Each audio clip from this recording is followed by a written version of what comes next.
اشہد ان لا الہ الا اللہ واشہد ان محمدا عبدہ ورسولہ اللہم صلی علی سیدنا و مولانا و سندنا و حبیبنا محمد وعلی آل سیدنا و مولانا محمد وبارک وسلم۔ شب برات کیا ہے؟ اس رات کی اہمیت کیا ہے؟ یہ آج کا موضوع ہے۔ 15 شعبان المعظم کی شب کو شب برات کہا جاتا ہے۔ اس کی ترکیب ذرا دیکھیں کہ یہ دو لفظ ہیں، ایک شب پلس برات۔ شب فارسی زبان کا لفظ ہے، اس کے معنی رات کے ہیں۔ برات یہ عربی زبان کا لفظ ہے، اس کے معنی ہے چھٹکارا یا آزادی۔ تو شب برات کا معنی یہ ہوگا کہ آزادی کی رات، گناہوں سے چھٹکارے کی رات۔ 15 شعبان المعظم کے حوالے سے احادیث میں بالخصوص اور شعبان المعظم کے حوالے سے احادیث میں بالعموم ہمیں ذکر ملتا ہے۔ شعبان المعظم کے مہینے کو سید عالم صلی اللہ علیہ وآلہ وسلم نے اپنا مہینہ قرار دیا ہے۔ اس اعتبار سے اس مہینے کی اہمیت اور بھی زیادہ بڑھ جاتی ہے۔ یہی وجہ ہے کہ شعبان المعظم کے مہینے کا عظیم وظیفہ جو ہے وہ درود شریف ہے۔ اللہ کے محبوب صلی اللہ علیہ وآلہ وسلم کی ذات گرامی پر کثرت سے صلاۃ والسلام پڑھنا، اور میرے محبوب مصطفیٰ صلی اللہ علیہ وآلہ وسلم نے رمضان المبارک کو چھوڑ کر شعبان المعظم کے مہینے میں بکثرت روزے رکھے ہیں۔ اس میں عبادت میں اضافہ ہو جاتا تھا حضور ختمی مرتبت صلی اللہ علیہ وآلہ وسلم کا۔ اس سے پتہ چلتا ہے کہ اس مہینے کی اللہ کے حبیب علیہ الصلوۃ والسلام کے نزدیک بڑی ہی اہمیت تھی۔ آج کے اس پروگرام میں شب برات کے حوالے سے ہمارا فوکس اس پر ہوگا کہ شب برات اور اصلاح انسان، شب برات اور اصلاح امت، شب برات اور اصلاح معاشرہ، یہ 3 اینگل ہیں جس کے حوالے سے ہم شب برات کا خصوصی مطالعہ کرنا چاہتے ہیں۔ اس نقطے کو ذہن نشین رکھ لیں کہ کثرت سے درجنوں صحابہ کرام سے شب برات کے حوالے سے، شعبان المعظم کے حوالے سے احادیث وارد ہوئی ہیں، اور 15 شعبان المعظم کے حوالے سے کہ نصف شعبان کے حوالے سے سیاہ ستہ میں بعض محدثین نے عنوان بھی چیپٹرز کا قائم کیا ہے۔ تو اسے اندازہ ہوتا ہے کہ 15 شعبان المعظم کی رات کی کیا اہمیت ہے، اور اس میں خصوصیت کے ساتھ کیا بات اس میں کی گئی ہے۔ اب یہ نقطہ کہ اس پر اتنی زیادہ کثرت سے احادیث ہیں، تو بعض اہل علم کے نزدیک، بعض اہل علم یعنی کہ ان کی تعداد کم ہے، ان کا نقطہ نظر اس پر آ کر بدل جاتا ہے، یا وہ سرے سے ہی تمام عبادات کی اور اس رات کی اہمیت کی نفی کرتے ہیں۔ اگر کوئی اس شب کی نفی کرے تو اس کا مطلب یہ ہوا کہ آپ نے ذخیرہ احادیث کا مطالعہ نہیں کیا، lack of knowledge, lack of research, lack of studies. تو اس کے نتیجے میں، اسٹڈی نہ کرنے کے نتیجے میں بھرپور علم نہ ہونے کے نتیجے میں، یا قرآن و حدیث کے ایک وسیع تر نالج کے مطالعہ کے بغیر اگر آپ بات کریں گے تو پھر اس کی آپ نفی کر دیتے ہیں۔ وہ دیکھتے دیکھتے، سنتے سنتے اور باقیوں کو دیکھا دیکھی میں بعض لوگ سرے سے ہی اس کی نفی کر دیتے ہیں۔ ایسا نہیں ہے۔ حتیٰ کہ آپ دیکھیں کہ علامہ ابن تیمیہ رحمہ اللہ تعالی علیہ جیسی شخصیت، وہ ان سے بھی منقول ہے کہ انہوں نے بھی اس شب میں جو لوگ اعمال کرتے ہیں تو انہوں نے کہا کہ جو اکابرین میں سے اکثر کا معمول ہے اس شب میں انفرادی یا اجتماعی طور پر عبادت کرنا، تو یہ ایک اچھا عمل ہے۔ یہ علامہ ابن تیمیہ جیسی شخصیت ان سے منقول، اور عبد الرحمن مبارک پوری رحمہ اللہ تعالی، اب دیکھیں ان جیسی شخصیت تحفۃ الاحوزی میں جب وہ شرح لکھ رہے تھے ترمذی کی، تو اس میں وہ یہ بیان کرتے ہیں کہ شب برات کے حوالے سے، شعبان المعظم کے حوالے سے مجموعہ احادیث کا اگر ہم مطالعہ کریں تو یہ بات تو بالکل واضح ہے کہ ان احادیث کی کہیں نہ کہیں اصل موجود ہے، یعنی بکثرت اس چیز کو بیان کیا گیا۔ جامع ترمذی کی ایک حدیث سے میں آغاز کرتا ہوں کہ سیدہ ام المومنین عائشہ صدیقہ سلام اللہ علیہ رات میں بیدار ہوتی ہیں تو آقا علیہ الصلوۃ والسلام کو بستر مبارک پر نہیں پاتی، تو وہ باہر نکلتی ہیں، حضور علیہ الصلوۃ والسلام کو تلاش کرنا شروع کر دیتی ہیں۔ امہات المومنین کے حجرات کو دیکھتی ہیں تو حضور ختمی مرتبہ علیہ الصلوۃ والسلام کو وہاں بھی نہیں پاتی۔ اب انہیں آقا علیہ الصلوۃ والسلام کی فکر دامنگیر ہوئی تو آقا علیہ الصلوۃ والسلام کو تلاش کرتی کرتی وہ جنت البقیع میں آ گئی، بقیع کے قبرستان میں آ گئی۔ تو وہاں انہوں نے دیکھا کہ سید عالم صلی اللہ علیہ وآلہ وسلم وہاں پر موجود تھے۔ تو میرے حبیب علیہ الصلوۃ والسلام انہیں دیکھ کر فرمانے لگے، اے عائشہ، کیا تو نے یہ سوچا کہ اللہ سبحانہ و تعالی اور اللہ کے رسول صلی اللہ علیہ وآلہ وسلم تم سے خیانت کریں گے؟ یہ جملہ میرے حبیب علیہ الصلوۃ والسلام کا اس طرف اشارہ کر رہا تھا کہ آج ام المومنین سیدہ عائشہ صدیقہ سلام اللہ علیہ کی باری تھی، اور جب انہوں نے دیکھا کہ حضور علیہ الصلوۃ والسلام بستر مبارک پر نہیں ہیں تو کسی اور زوجہ محترمہ کے ہاں تشریف لے گئے ہوں گے، ان کے گھر ہوں گے، یہ خیال فطری تھا۔ تو اللہ کے رسول صلی اللہ علیہ وآلہ وسلم نے یہ کہا تو آگے ام المومنین اعتراف فرماتی ہیں کہ یقیناً ایسی سوچ میرے ذہن میں آئی تھی۔ دیکھیں کتنا اجلا پہلو ہے کہ خیالات ہیں، جذبات ہیں، ان کی عکاسی بھی ہو رہی ہے، فیملی ٹرمز کو ڈسکس بھی کیا جا رہا ہے۔ یہ امت کے لیے بڑی روشن اور کھلی راہیں ہیں۔ اور اس کے بعد میرے حبیب علیہ الصلوۃ والسلام فرماتے ہیں کہ اے عائشہ، آج 15 شعبان المعظم کی شب ہے، اس رات اللہ سبحانہ و تعالی نزول اجلال فرماتا ہے، اور بنی کلب کی بکریوں کے بالوں سے بھی زیادہ اللہ سبحانہ و تعالی لوگوں کو معاف فرما دیتا ہے۔ تو یہاں سے اس حدیث سے کئی باتیں بڑی ہی خوبصورت انداز میں سمجھ میں آتی ہیں۔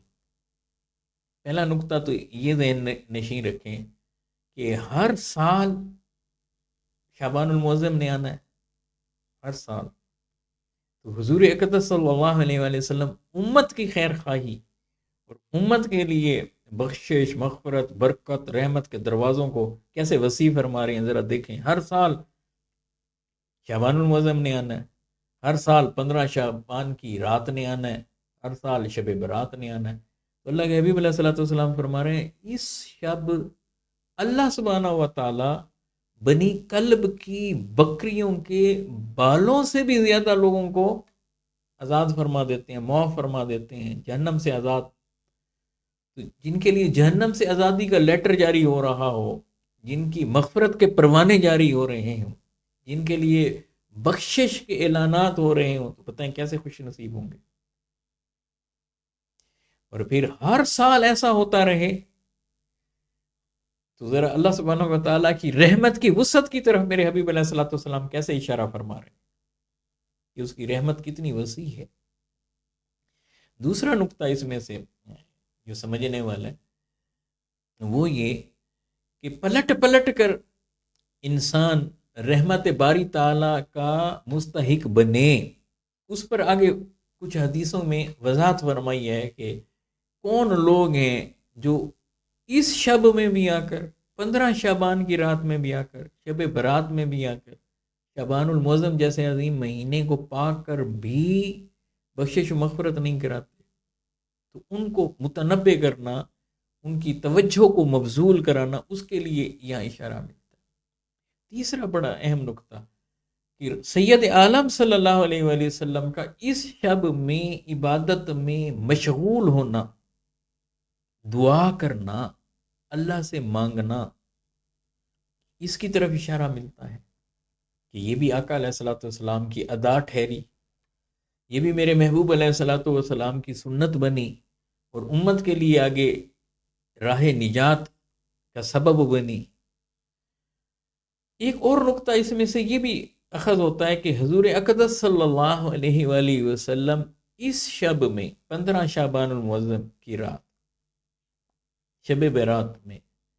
قبرستان میں ہیں، جنت البقیع میں ہیں۔ تو اس شب میں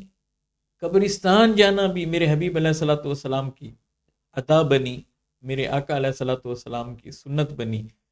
کہ اگر پاسبل ہو، کسی کے پاس وقت ہو، تو اس شب میں کچھ وقت کے لیے قبرستان بھی جائے، وہاں آخرت کو یاد بھی کرے، عبرت بھی لے، ان لوگوں کے لیے جو دنیا سے چلے گئے ہیں ان کے لیے بخشش اور مغفرت کی دعا بھی کرے، اپنے لیے بھی دعا کرے، لوگوں کے لیے بھی دعا کرے، آقا کی پوری امت کے لیے بھی دعا کرے۔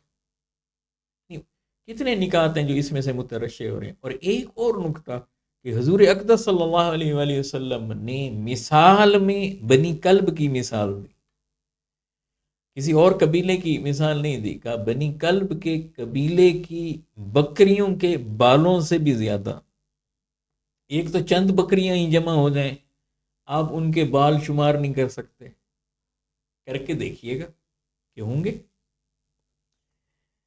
اور پھر آقا علیہ السلام اس قبیلے کا نام لے رہے ہیں، بنی کلب کے، جن کے ریوڑوں کی تعداد کا شمار نہیں، جن کے جانوروں کی تعداد کا شمار نہیں، جن کی بکریوں کی تعداد کا شمار نہیں، اتنا وسیع اور عریض۔ اور ان کی بنی کلب کی بکریوں کے بالوں سے بھی زیادہ لوگوں کو اللہ سبحانہ و تعالیٰ معاف۔ تو اس میں بے پناہ رحمت باری تعالیٰ کی طرف اشارہ جا رہا ہے۔ حضور اقدس صلی اللہ علیہ وآلہ وسلم نے فرمایا کہ جب 15 شعبان المعظم کی رات آتی ہے تو اس شب غروب آفتاب کے ساتھ ہی اللہ سبحانہ و تعالیٰ آسمان دنیا پر نزول اجلال فرماتا ہے، پھر پوچھتا ہے، سوال کرتا ہے کوئی مانگنے والا جس کی مانگ کو میں پورا کر دوں، جس کی مانگ کو میں پورا کر دوں، ہے کوئی حاجت مند جس کی حاجت کو میں پورا کر دوں، ہے کوئی گناہوں کو معاف کرانے والا کہ اس کو میں بخش دوں، مغفرت اس کی کر دوں۔ تو اس کا بار بار اعلان ہوتا ہے۔ یہاں بڑا دلچسپ ہوگا کہ بعض احباب نے ان احادیث پر گفتگو کی ہے سند کے اعتبار سے، مگر مجموعی طور پر یہ چیزیں ثابت شدہ ہیں کہ آقا علیہ الصلوۃ والسلام سے ان کی نسبت، اور یقیناً اس شب میں بہت کچھ ہے، اور اس پورے مہینے میں بہت کچھ ہے. لیکن ایک اور حدیث ذہن میں آتی ہے کہ حضور صلی اللہ علیہ وآلہ وسلم نے فرمایا کہ پچھلی شب میں، یعنی تہجد کے وقت میں، اللہ سبحانہ و تعالی نزول اجلال روزانہ کرتا ہے، آسمان دنیا پر آ جاتا ہے اور آ کر پھر بندوں سے پوچھتا ہے کوئی مانگنے والا کہ اس کی مانگ کو پورا کروں، ہے کوئی حاجت مند اس کی حاجت روائی کی جائے، ہے کوئی مشکل میں جس کی مشکل کشائی کی جائے، ہے کوئی گناہ گار کہ وہ کہے توبہ کرے معافی مانگے تو اس کے گناہوں کو معاف کیا جائے. تو بار بار یہ صدا لگائی جا رہی ہوتی ہے. تو رزق کے بارے میں، تکالیف کو دور کرانے کے بارے میں تو روزانہ یہ ساری چیزیں ہو رہی ہوتی ہیں. وہ تو پھر ایسا بھی تو ہوتا ہے، مگر یہ جو میں نقطہ یہاں دینے لگا ہوں بڑا اہم ہے، وہ یہ کہ یقیناً اللہ سبحانہ و تعالی ہر شب کے آخری حصے میں، ہر شب کی اخیری حصے میں، رات کے پچھلے پہر میں، تہجد کے وقت اللہ سبحانہ و تعالی آسمان دنیا پر آ کر صدا لگاتا ہے. اس کی محبت تو دیکھیں، اس کی رحمت تو دیکھیں کتنی وسعت. آواز دے دے کر بندے سے پوچھتا ہے. تو یہ حدیث جب موجود ہے اس اعتبار سے تو پھر ہر رات اہم ہوئی، یقیناً اہم ہے. تو پھر شب برات میں کیا خاص بات ہوئی؟ ہاں، ایک بات بڑی خاص ہے، وہ یہ ہے کہ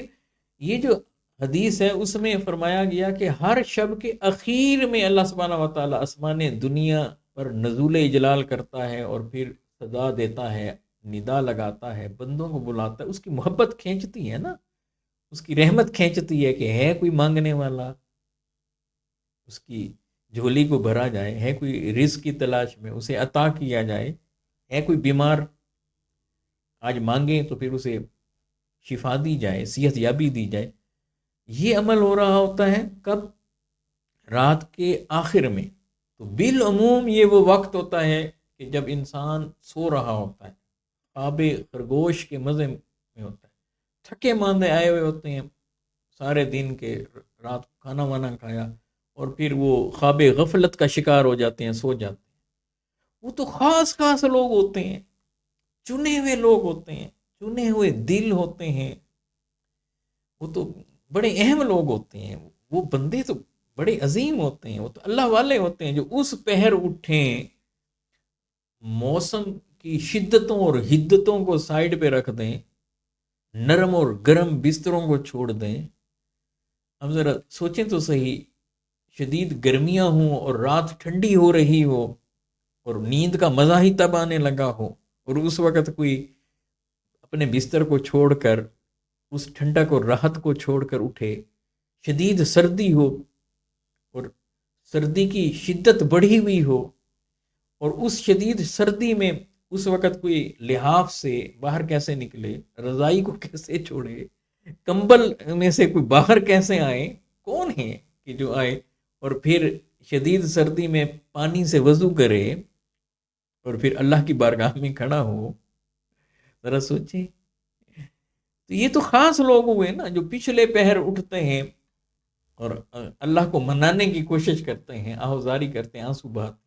مگر یہ جو حدیث ہے اس میں خوشنودی اللہ سبحانہ و تعالیٰ کی کیسے حاصل ہوتی ہے، اور بندے کے لیے خوشی اور بشارت اور خوشخبری کا پہلو کیا ہے؟ وہ یہ ہے کہ فرمایا کہ غروب آفتاب کے ساتھ ہی، جیسے ہی یہ شب شروع ہوتی ہے، مغرب سے ہی سورج غروب ہوتا ہے، تو ابھی بندہ نماز مغرب ادا کرتا ہے تو اس شب میں شامل ہو گیا. اور اللہ سبحانہ و تعالیٰ اس رات میں خصوصی طور پر رات کے آغاز سے ہی، مغرب کے وقت سے، غروب آفتاب کے وقت سے کرم کرتا ہے، کرم کے دروازے کھولتا ہے، رحمت کے دروازے کھولتا ہے، مغفرت کے دروازے کھولتا ہے، بخشش کے دروازے کھولتا ہے، برکت کے دروازے کھولتا ہے، اپنی محبت، چاہت اور عنایت کے دروازے کھولتا ہے. غروب آفتاب سے ہی کھول دیتا ہے کہ کوئی مانگنے والا آج مانگے تو صحیح، تم رات کے پچھلے پہر کہیں سو نہ جاؤ. یہ اللہ سبحانہ و تعالیٰ کی کتنی رحمت ہے بندے پر کہ بندے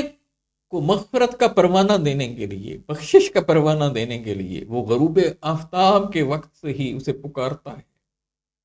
تو توبہ کر لے ہے بندے، تو معافی مانگ لے، پچھلے پہر نہیں اٹھ سکتا تو کیا ہوا، آج تو غروب آفتاب کے وقت ہی تجھے یہ نوید دی جا رہی ہے، تجھے یہ ندا دی جا رہی ہے، تجھے یہ صدا دی جا رہی ہے، آجا ہمارے پاس، گناہوں کو چھوڑ کر آجا، گناہوں سے ہجرت کر کے آجا، معافی مانگ لے، ہمیں منا لے، ہم سے صلح کر لے، توبہ نصوح کر لے،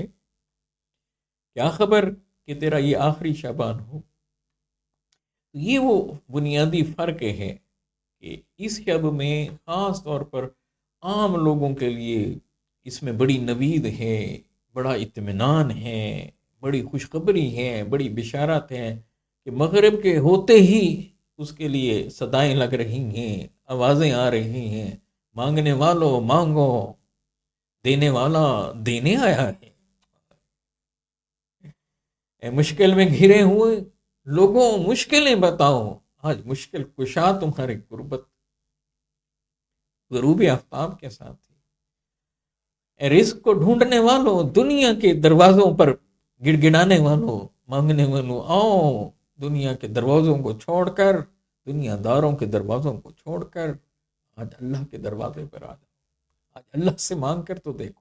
دل سے مانگ کر تو دیکھو، اس پر یقین تو کرو، توکل تو کرو، ایمان کی پختگی تو لاؤ،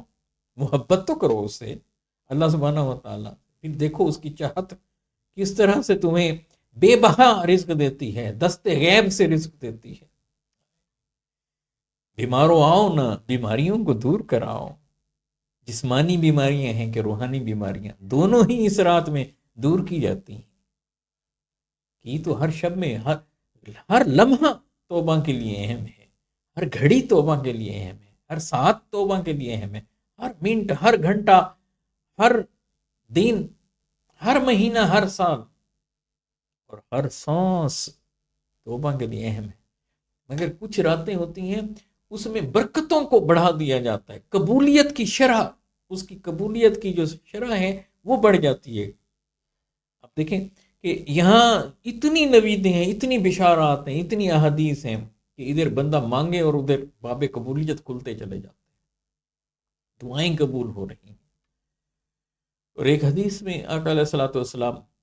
کا فرمان، امام بہقی شعب الایمان میں یہ احادیث، سنن الکبریٰ اس میں، جامع ترمذی میں، ابن ماجہ میں، مصنف ابن ابی شیبہ میں اور دیگر کتب حدیث میں آپ دیکھیں کہ، اور صحیح بخاری اور صحیح مسلم اور ان میں اور دیگر کتب میں شعبان المعظم کے حوالے سے، اور پھر اگلی بات جو 15 شعبان المعظم کے حوالے سے، اس میں ان میں سے ایک حدیث کہ حضور اقدس صلی اللہ علیہ وآلہ وسلم نے فرمایا کہ یہ جو شب ہے 15 شعبان المعظم کی، اس میں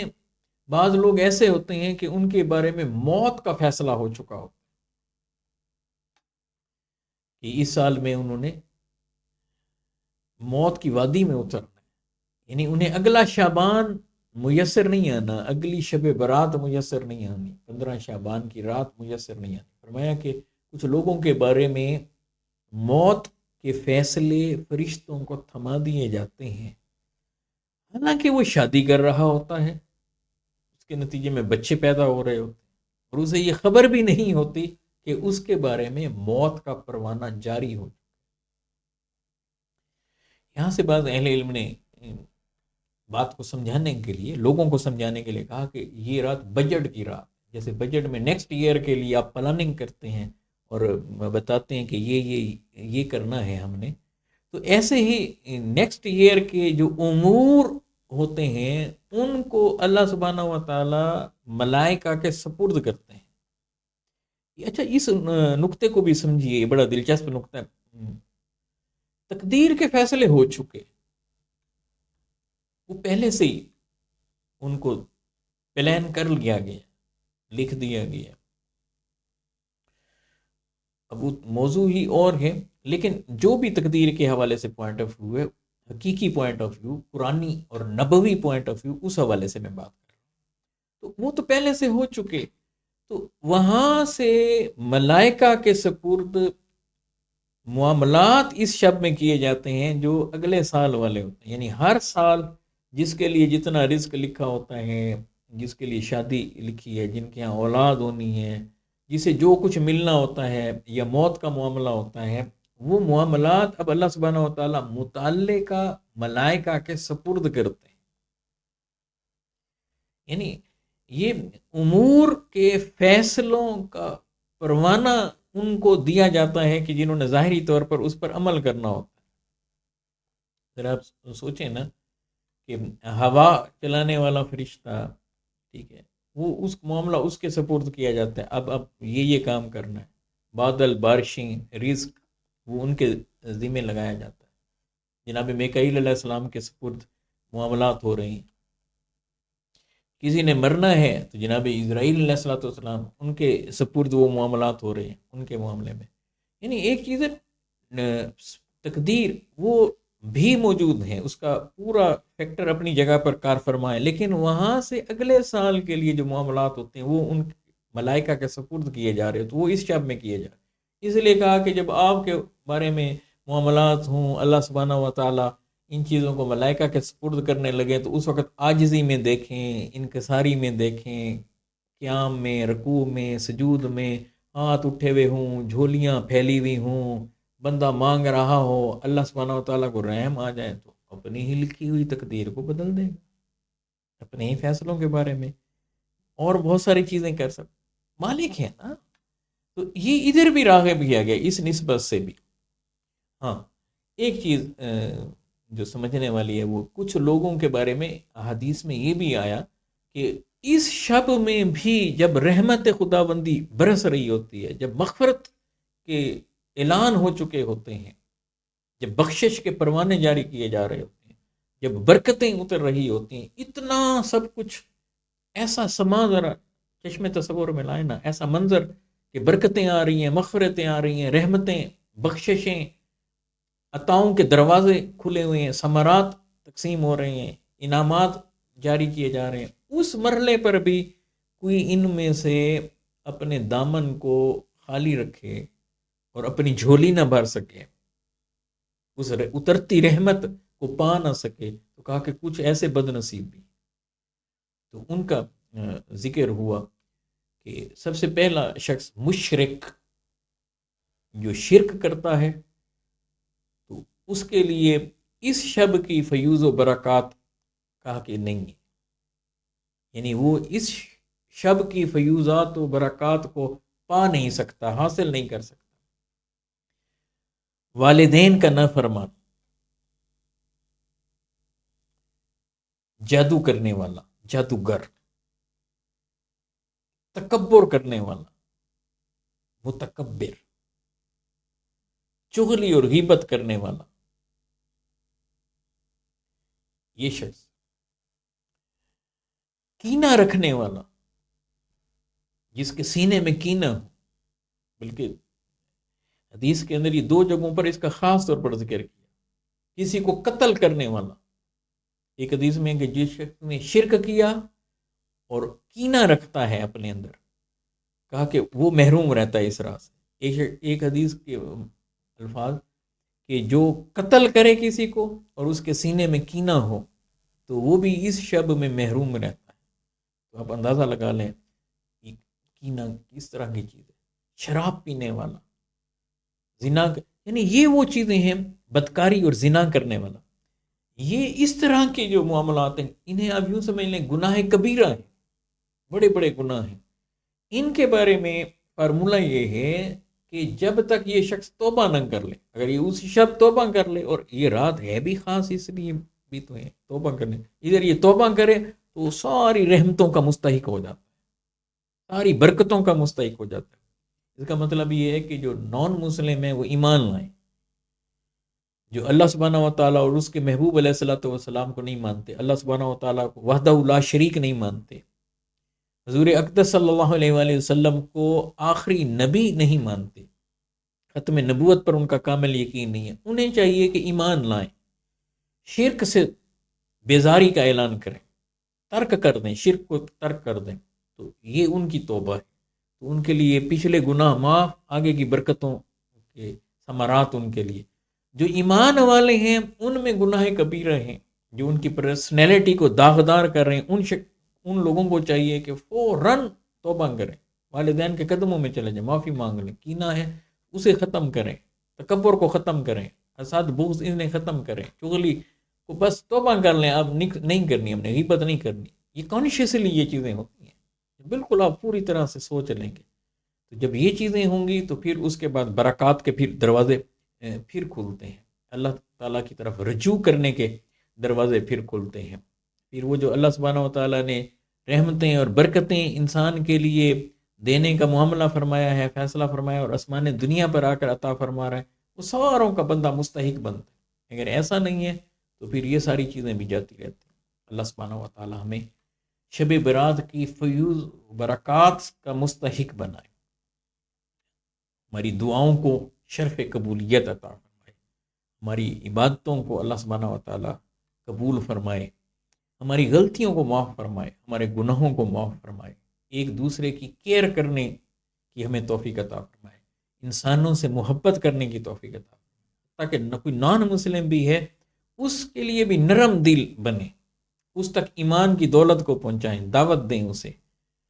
اور جو مومن ہیں ایمان والے ہیں تو ان کے لیے خیرخواہی کا سلسلہ ہمیں عطا فرمائے۔ اپنا خیال رکھیے گا، دعاؤں میں یاد رکھیے گا۔ السلام علیکم ورحمۃ اللہ وبرکاتہ۔